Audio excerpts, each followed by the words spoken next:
Біз сізге бірнеше сұрақ қойсақ деп едік осы. Бірінші, сіз облысымызда жүргізіліп жатқан сыбайлас жемқорлықтың алдын алу шараларынан хабардарсыз ба? Хабардармыз. Қандай жерден хабардарсыз? Қандай көздерден? Көбінесе теледидардан көреміз. Сосын ілініп тұрған жарнамалардан көреміз. Үлкен адам көп шоғырланған жерлерде тұратын билбордтарға қараймыз ғой, сонан көреміз. Сыбайлас жемқорлықтың алдын алу жұмыстары жүргізіп жатыр, оған қарсымыз деген сияқты.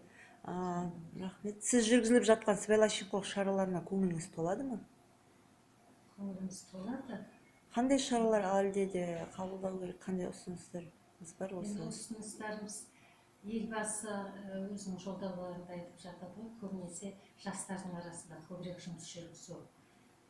Сол сыбайлас жемқорлықтың алдын алу жұмыстарын жастармен жүргізу деген сияқты. Көбірек жұмыс жүргізсе, әрине нәтижесі болады.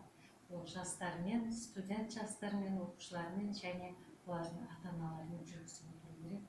Өйткені ата-аналар үйінде басқа әңгіме айтып отырса, әрине ол үйдегі тәрбие өз әсерін береді. Сондықтан да сол ата-аналармен жұмыс жасау керек.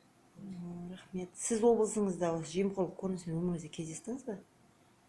Енді естуіміз бар, бірақ кездескен жоқ. Рахмет сұхбатыңызға.